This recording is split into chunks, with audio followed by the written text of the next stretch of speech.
আমি ওয়াজটা তুলছি কি জন্য? নমরুদ তারে বিদায় করতে যাইয়া আমার আল্লাহ বড় কামান ব্যবহার করে নাই, ল্যাংরা একটা মশা নাকি দিয়া ঢুকাইয়া মগজ কামড়াইয়া কামড়াইয়া মারাইছে। আর মগজ যখন কামড়াইছে ওই জুতা দিয়া বাড়ি দিলে আরাম লাগে, পাথর দিয়া বাড়ি দিলে আরাম লাগে না, এইভাবে ল্যাংরা মশা দিয়া কামড়াইয়া কামড়াইয়া মারাইছে। আর ফেরাউন যখন একদম সীমা অতিক্রম কইরা একেবারে চূড়ান্ত সীমায় পৌঁছে গেছে, আমার আল্লাহ নীল নদীর উপর দিয়া রাস্তা বানাইছে, মুসা নবী রাস্তা দিয়া পার হয়ে গেছে। আর ফেরাউন যখন রাস্তার মাঝখানে গেছে, আমার আল্লাহ রাস্তাটারে গায়েব কইরা দিছে। আর ফেরাউন নীল নদের মধ্যে দুইবা কয়, আল্লাহ তুমি রব তুমি সব, আল্লাহ তুমি রব তুমি সব, তুমি সব তুমি সব। এই কথা বলার পর জিবরাইল আলাইহিস সালাম কয়, আমার জীবনে ওই যখন ওই ফেরাউন কইছে আল্লাহ তোমার রব মানি, ওই মুহূর্তে আমি যাইয়া ওই ফেরাউনের মুখের মধ্যে লাথি দিয়া দিয়া ডুবাইয়া ডুবাইয়া তার ওই জায়গার মধ্যে একদম মাটির সঙ্গে পুইতা দিছি। ওই ফেরাউনের এমন ভাবে আমি লাইতাইছি।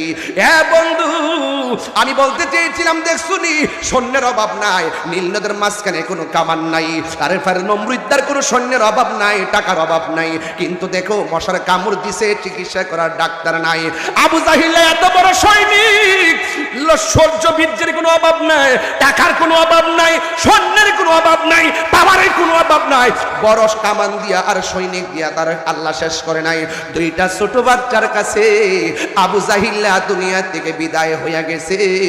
এর মানে প্রমাণ হইয়া গেল, যারা বাহাদুরি করবা ওলি আল্লাহর মাজার যায় ভাঙবা আর বড় বড় লেকচার মারবা, মনে করছো বসিয়ার হয়ে গেছো, ধর্মের নামে অধর্মের চর্চা করো, মানুষদেরকে ব্ল্যাকমেইল করো, ইমোশনাল ব্ল্যাকমেইল কইরা ইসলাম দ্বারা ব্যবহার কইরা নিজের চেয়ার আর স্বার্থের রাজনীতি করো।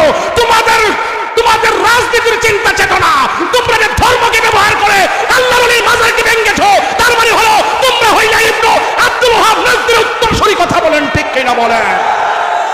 দেখবেন কারবালার জমিনে তাকায়া দেখেন, আরে ওই ইয়াজিদ বাহিনীর সৈন্য সংখ্যা ছিল হাজার হাজার, আর ইমাম হুসাইনের কাফেলা ছিল মাত্র 72 জন। এই জন্য সুন্নিরা কোনোদিন চিন্তা করে না, সুন্নিরা এইগুলা নিয়ে ভাবে না। দেখবেন ফালের ফাল দেখা যায় রাস্তাঘাটে, ফালের ফাল দেখা যায় রাস্তাঘাটে, কিন্তু সুন্নিরা দেহের দিক দিয়া নগণ্য জীর্ণ শীর্ণ হতে পারে। আমার দিকে তাকায় দেখেন, এত খাওন খাই মোটা হই না, দেখেন শরীর একবারে চিকনা চাকনা, কিন্তু লাগায়া দেন না আমার সাথে। আমরা লাঠি দিয়া মারামারি পছন্দ করি না, লাঠি দিয়া বাইরা বাইরি পছন্দ